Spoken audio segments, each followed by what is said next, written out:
te nute meno ba ya meno ya ahunhia so ya jute because Oba Ewuare, the first mother, had four breasts. Had four breasts.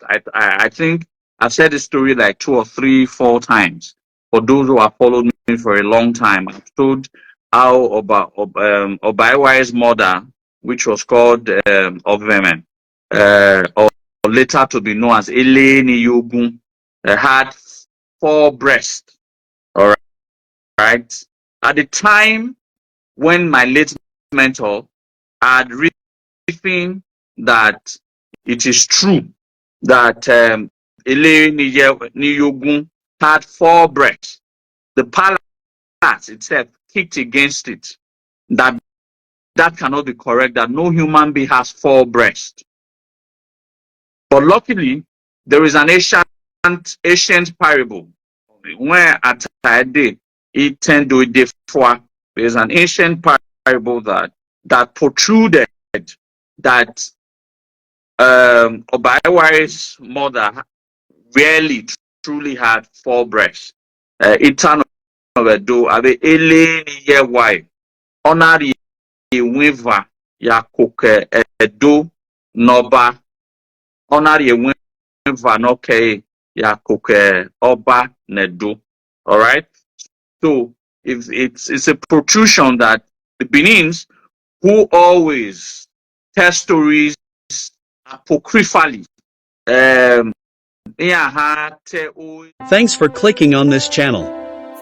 Please subscribe to FO's blog history and click on the notification button so that whenever we upload a new video you will be notified. The reason OBAS of Benin acted the way they did. The reason is their upbringing. In the case of Oba Ewuare I, he went through hardship and psychological torture after the murder of his father when he was still a prince. His name was Prince Ogun. According to Mr. Izadawa, the mother of Oba Ewuare had 4 breasts. Prince Ogun's father was having a secret affair with his mother. He later brought the woman to the palace without the knowledge of the nobles. She gave birth to Prince Ogun. He added that there are apocryphal stories that the Benins of old used to conceal the real story. For example, the Benin-Ngala War, which most people believe was caused by Aliha because Oba Elsikhe's servant slept with Aliha's wife in Megaro after deceiving her. Aliha was angry when he heard what happened to his wife. After murdering his wife, he went to India and told the Ngala people that the Benins were preparing to wage war against them. That was not the true cause of the war. The cause of the war was religious issues. He also talked about Ardesua's story. It was an apocryphal story, and he never happened. He said there are a lot of apocryphal stories in Benin's history. He further narrated how Oba Ohan met the mother of Prince Ogun and the relationship between Prince Ogun's mother and the famous Emotin. After 2 years, when Prince Ogun was born, his mother left the palace. Prince Ogun grew up without a mother. 2 years after his mother left the palace, there was a conspiracy against Prince Ogun's father, Oba Ohan, which led to his murder by Uzama, the nobles. It was Oba Ohan's younger brother, who orchestrated the crime of murdering Oba Ohan. His younger brother was interested in the throne, he stated. His younger brother collided with the noble, the Uzama, to commit a crime called regicide, the killing of His Royal Majesty. Many people did not know the psychological trauma Prince Ogun went through when he was growing up. All this accumulated into anger in him towards the nobles. The nobles saw the vengeance in his eyes. Please sit down, watch and listen to Mr. Izadawa as he narrates the stories. Not to get here very boring, so I'm going to talk about some certain history that not very popular. Not very popular history in Benin, but like I said, I usually discuss deep history that a lot of persons are not aware of. So I'm just going to use it to introduce, but I will want other persons to join us. Then do endeavor to share this live videos for other persons, other of our followers to join us and follow us, being part of this program. Now, um, often at times, I've always wondered. Often at times, I've always wondered, specifically, um, why do why do a lot of Obas of Benin act the way that they act? What has been what has been the upbringing, all right, of how were the young princes in Benin Kingdom? How were the young princes in Benin Kingdoms um, raised within the walls of the palace that made them excelled? So, I've in in my recent research, I wanted to specifically, I wanted to find out why did Oba Ewuare the first acted the way he acted. What was his upbringing like? All right, what was his upbringing like that made him to be who he later become? Because prior before Oba Ewuare the first, uh, the other Obas before him uh, were not as decisive like he was. So I started making research. Then I found out, this is what I found out in my research. You're not going to get it anywhere. So you always get, people always get information probably for the first time, for the very first time. People usually get information first time in this my platform. How did Prince Ogun,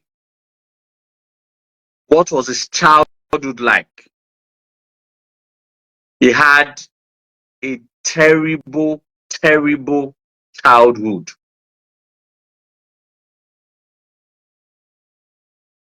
Woman, I understand English. We know why interpret. So he had a very terrible, terrible childhood. He had a very terrible, terrible childhood. You know, first, everyone knows the story of how the father of Ogun, and again, I don't know, I've made this correction several times. I've made this correction several times. Oba Ewuare, the first princely name, is not Ogun or Ogun, like a lot of you pronounces it. It is not the god of iron, Ogun. No. His name is Ogun. Ogun. I think I've made this clarification a whole lot of times. Uh, his name is actually spelled as Ougun. Ougun. Ogun. So his name is Ogun, not Ogun, like a lot of writers over the years has wrongly documented his name. It's Ogun. So, but he had a very, like I was saying, he had a very terrible, terrible, terrible, terrible childhood when he was growing up. So, at one of my classes, at one of my previous classes, I remember I'd established how Oba went to meet Ele Oveme. Oveme was from a community known as a Koko Nute. Nute. When Oba ya, you know, ya, so ya, Ute because Oba Ewuare, the first mother, had four breasts. Had four breasts. I think I've said this story like 2 or 3, 4 times. For those who have followed me for a long time, I've told how Oba Eware's mother, which was called Ovemen, or later to be known as Eleni Yogun, had four breasts. All right. At the time when my late mentor had written that it is true that Eleni Yogun had four breasts, the palace itself kicked against it. That cannot be correct, that no human being has four breasts. But luckily, there is an ancient parable where at day it tend to differ. There's an ancient parable that protruded that Oba Eware's mother really truly had four breasts. Itan of Edo, abe ele ni ye wai. Honor Wiva Yakuke Edo Noba Honor Wiva Noke Yakuke Oba Nedo. All right. So if it's a protrusion that the Benins who always tell stories apocryphally, yeah, te oeso. To break it down, aha to so no maheke na agmohe eduiri ohave ya tagwe. You understand? I think I've always explained this to a couple of you that Benins are the best storytellers, and they are the best people who tells an apocryphal story. That is stories that has its meaning hidden in the story.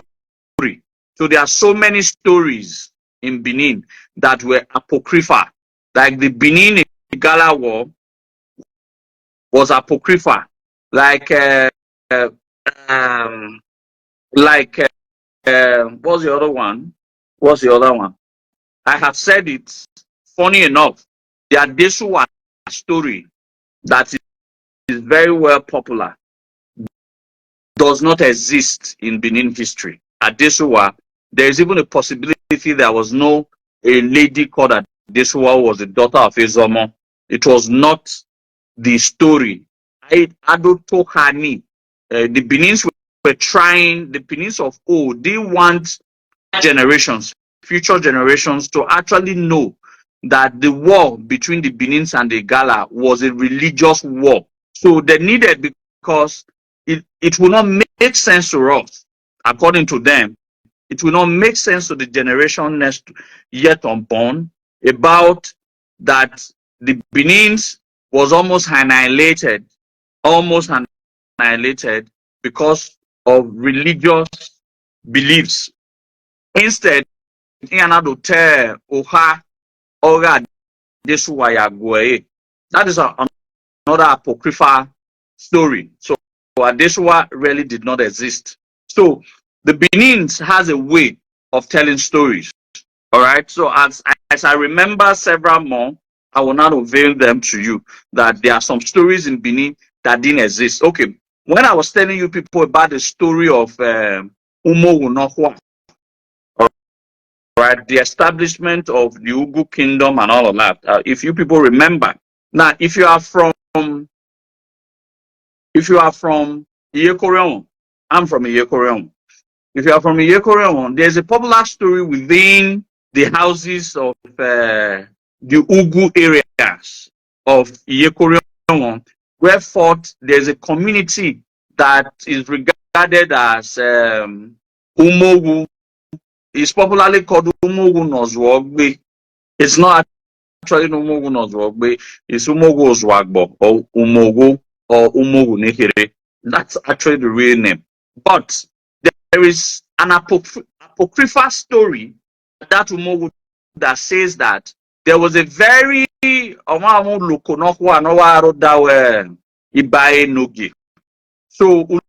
Ulokoninia nona Ulokonokwa nona loko no ho a ona do ha ide ọha de gwore oware enoki. So the local tree, which they call the local tree, was almost falling. And now, if that local tree is allowed to fall, it will completely destroy the house of the Enoge. So all the community members, all the village, both young men, young women, elderly women, they all went to sort of use their hands to hold this heavy Iroko tree not to fall so that it doesn't destroy the Enoge's house or the Enoge's palace. Eventually, the Iroko tree fell. It killed almost everybody in the community and also destroyed the Enoge's house. So it's a popular story. So then I said, because of that act, the Umowu, that community, was not referred afterwards as Umowu Nozwogbe, that they were very foolish set of people. Now, a lot of people believe that story, but that story is not true. If you ask anybody within the Orion houses, they still believe in that story. It's an apocryphal story. Even though gele sunu ama na gwan kan anado to have ya tie. You understand? Anado you have ya tie so that it's more palatable in the ears. All right. The true story, I think I've narrated this, was Oba Ewuare took war to the Ugu kingdom, but because of the forces of Oba Ewuare was too much, that people believes that it was act of foolishness, not bravery, for the the current day Umo people, to see the kind of the great military force that Ehembuda had. Still, they agreed to go to war against Oba Ehembuda. So the Iroko tree signifies Oba Ehembuda and his forces. How Oba Ehembuda crushed the Umogunehere, how the Enoge fled. So, but because the Benin's of that time didn't want to explain the foolishness of their ancestors, they now use it, they now told an apocryphal story to hide it. So you see a lot of apocryphal stories in Benin stories. Apocryphal stories does not mean that those stories did not occur. It means that, what it means is that something less important is used in telling a story of very important that has a magnitude of severe importance. Okay, I think I have explained. So there are series of apocryphal stories that the Benins have always said. So let me go back to what I was trying to establish, talking about Oba Ewuare. People have never heard the story before, so, but I will also just put you people in so that you people understand the story basically. So I already explained that the circumstances on how Oba Eware's father, Oba Ohe, meant Ele, the woman with the four breasts, but our original name is Oveme, but she was later to be known as Ele. Now, a lot of you people do not know that Emota Norawe Kyoba was an elder cousin of Oba Ewuare. So this thing you don't know, all right, because it is not in the popular books. Emota no Kawoba. You remember that Emota story of how Emota saved Prince Ogun on several occasions. But a lot of people really did not know the relationship while Emotan loved Prince Ogun so much. That's because Emotan was an elder cousin. Iye no be Emotan. Or Sini Iye no be a wife. I want you people to understand. The mother of Emota was called Isozuwa. All right. Isozuwa was an elder sister to Ele Uvira. So at the time when Emota was born, Emota was almost 36 years about. She was in her mid-30s before the young Prince Ogun was born. So Prince Ogun Emota was almost about 35 years older than Prince Ogun. So because, like I'm saying, I wanted to establish one historical fact of why Oba Ewuare was very harsh when he later became an Oba. It was because of growing up. He had a terrible experience growing up, and this is what I want to establish. So, how growing up can actually affect what one becomes when he eventually becomes a king, or he becomes gets to a point in place of leadership. So that's what I'm trying to explain. So eventually, I've established a point. Emotan was an elder cousin to Prince Ogun. So Ele was married. Ele was married into the palace, but circumstances that I cannot mention circumstances or situations or history that I cannot mention. When Kwai was born, the young Prince Ogo was born, he was just 2 years old of age when the mother left the palace. When the mother left the palace. So Ogun grew up without a mother.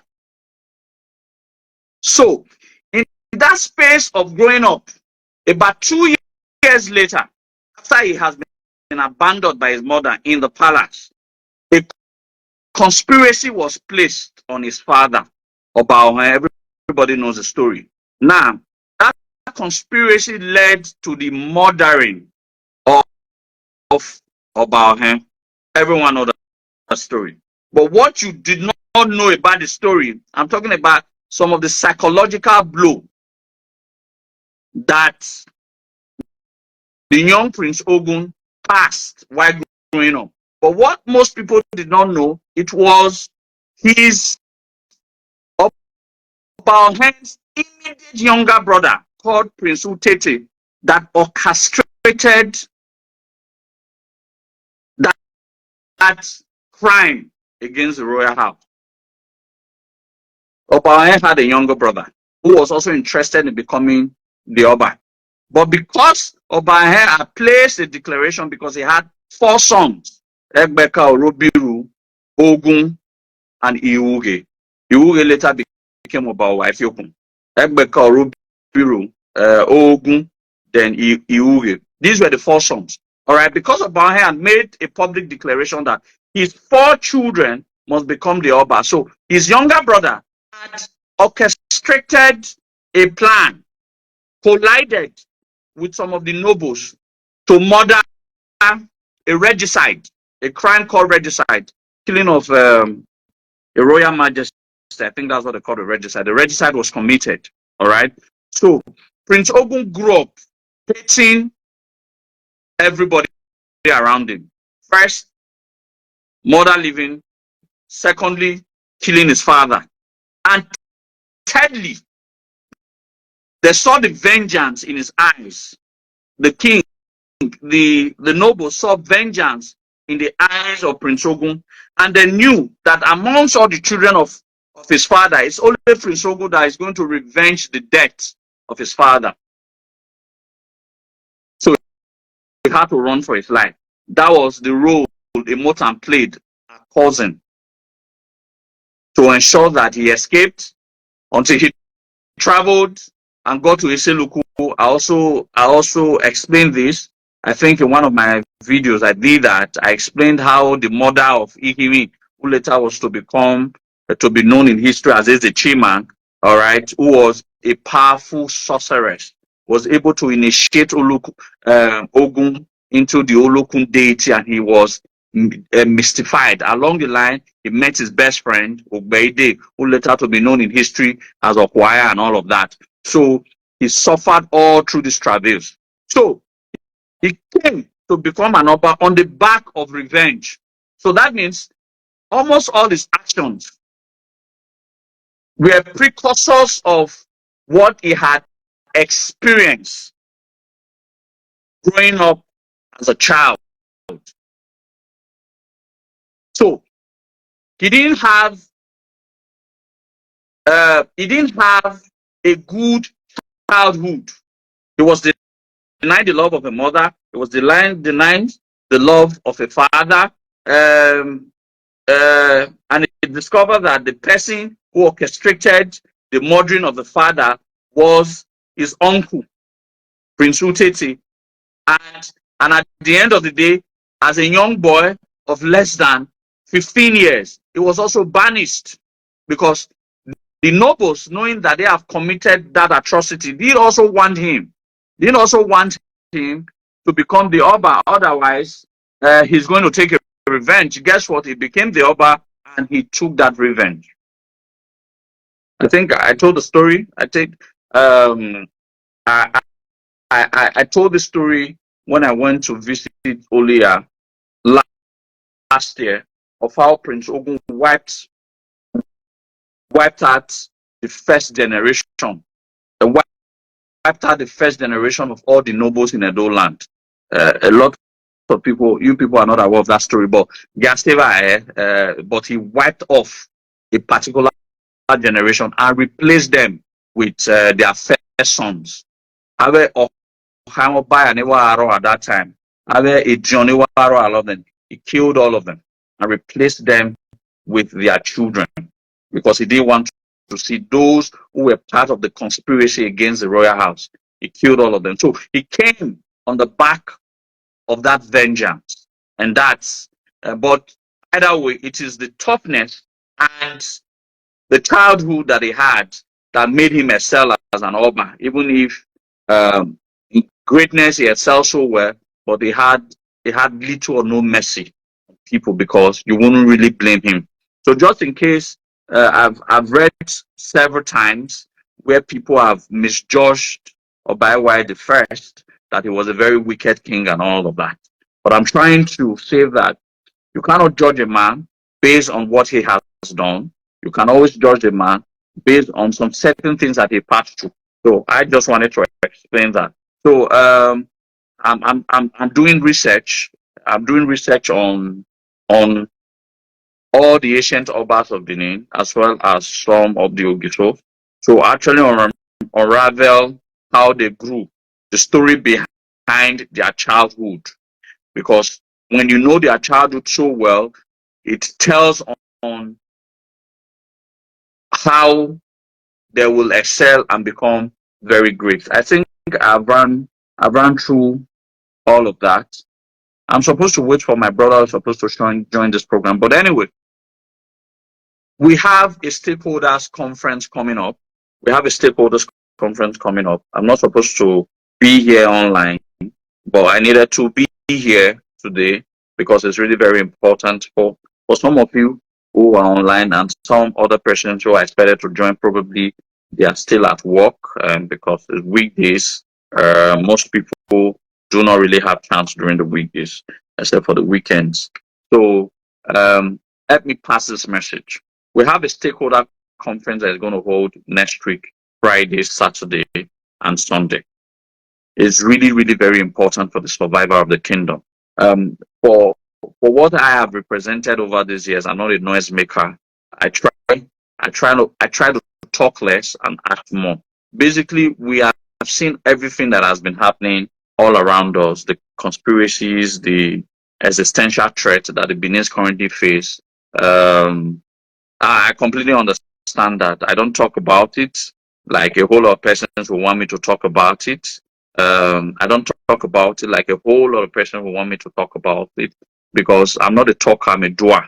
I've always explained this to people. the days where I was talking is past. I just sit down and think on what to do that can give us results. All right. So right now, I'm not interested in making so much noise. I'm always interested in letting my actions speak rather than talking. So I don't get involved in talks. I don't talk anymore. I hardly even come online to even teach our people history, except if you have platforms, I can come. You can give me a topic, I can clarify all of these things. But this stakeholders conference is we bringing not people, specific professionals, stakeholders across Isoko.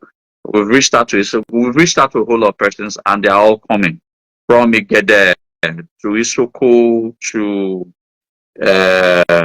anywhere, to some of our people in Lagos and all of that. So we're all bringing all of us. It's just stakeholders. Each of the people, each of these kingdoms of these ethnic groups are going to be represented for not more not more than two representative for each of these people, not more than two representatives. So that's why we call it the stakeholders. It's not a conference for everybody. So what the stakeholders meeting is all about is that we want to talk. All right. We want to talk. We need to talk. We need to talk. We need to collectively talk. We need to agree. We need to have a goal. We need to have a plan. We need to have a plan for our survival as a people. We need to discuss all of these things. We need to discuss all the problems that we have been facing as a people for these past years. We need to outline all of these things out. We need to come up with provable ideas on how we can go about it. So I always like a situation where we can always discuss about. Isaac, sorry, man. Sorry about this. Thank you. Yeah. So we need to discuss about these things. We need to discuss about these things, and then we're going to have uh, a communique drafted out from that discussion. All right, we're going to have a communique drafted out of that discussion.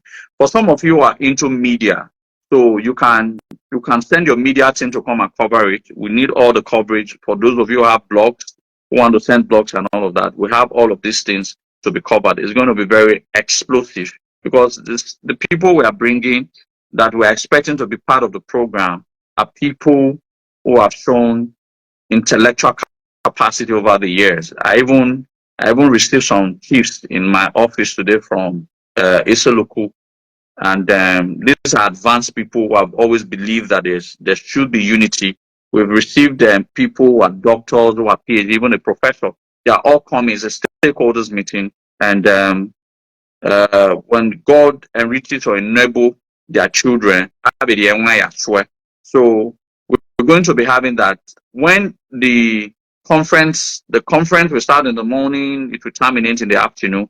We're going to extrapolate all of those ideas, then we'll formulate it into a communique. The communique now will now use in the same evening of that day. The communique will be used as a WordPress conference declaration. So want to make a declaration, a collective declaration of all Benin descendants coming together to say something that this is what we have observed, this is what we have discussed, and this is what we have now collectively agreed as a people moving forward. There are issues are going to be discussed. I'm not going to discuss all of those issues. I'm not going to discuss all of those because some of those issues are quite very sensitive. We've received the elders, the elites of Ewuare people reached out to me just 2 days ago, and we have had a level of conversation. So we're going to be declaring something is coming up by January in Ewuare land in Port Harcourt. It's going to be massive. It's going to be huge. I'm not going to say things Ikore people are currently being threatened. So we are working hand in hand. We are doing a whole lot. Like I say, we talk less. So one of the things that we needed, one of the things that I needed to say that is very important is that since it's a stakeholders meeting, we are not expecting too many people. We are expected to provide accommodation. We are expected to provide accommodations for accommodations and feeding for everybody that is coming. And that is going to run into some quite millions. All right. So we raise some quite millions, but we still would need assistance in raising the other ones. I always believe in collectivism. Why nobody can hold me responsible, why nobody can point the wrong finger to me today is because I've never been to any rich man's house in Benin to ask them for any favor, whether for my personal self or for the benefit of my association, Great Benin Center. I don't do that. Instead, I like to rub minds with my people. I make some private calls to my people and we get things done. That's how I've been always been doing that. So nobody actually have a hold. And there's nobody in Edo State. I say that all the time. Nobody has a hold on me that and your service do leave and all of that. So nobody has a hold on me. So that's why I do whatever it pleases me. All right. Nobody has a hold on me. So, but this is very important. We've raised quite some millions. We need to raise more funds. So if you are here, use your platform to raise more funds for this because we need to take care of their accommodation. We need to take care of their feeding. So I think that's about why I wanted to share this project with all of you. So for some of you who are online and some of you who are not online, let me reach out to other persons that there is a need for us to raise funds to be able to take care of our people who are coming from far and wide. We need to host them. We need to host them pretty very well. So we've sorted quite a lot of things out, but uh, there's still some certain things that we still need to sort out. So I think that's about it. That's about it. So if there are, I think that's about it. Then that's why I needed to come online shortly to. Uh, no, you can't send it to our account. There's a GBD account. There's a GBD account. Uh, what's it called? Uh, what's her name again? There's a GBD account. We'll post the GBD account. Where it's Lady Joy. Lady Joy could have posted it by now. That's why I was looking for my secretary. My secretary is not online. So there's a GBD account. I think I will. For those who are interested, who has my phone number, you can send me a text. My phone number is 0081. Uh, so 08136722162. But there's a GBD account. We're going to post it. Uh,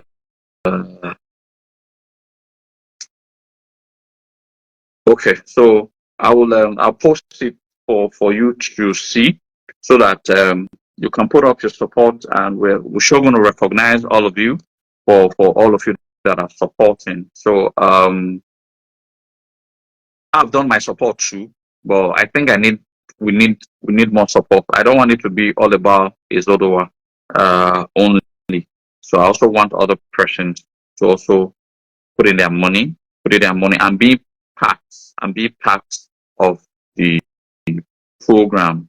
It should be very it should be very, like I usually shut people up by action. So we want to shut we want to also do something that is remarkable. It's for the benefit.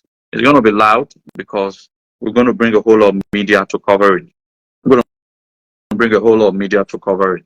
So I have a media arena, I have an have a media arena cover it. So you so starting from these stakeholders meetings, everything will be falling in place. All right, everything will be falling in place. Okay. So I think Lidio has just I think Lady Joy. She has just posted the account. It's a Polaris. The bank is Polaris. Then the bank is Polaris. You will actually see Association of Great Benin Descendants. Um, you see Association of Great Benin Descendants, yeah? Okay, exactly. So the account is Polaris. I think that's the account. You people could make use of it. Okay, so uh, okay, in this comment.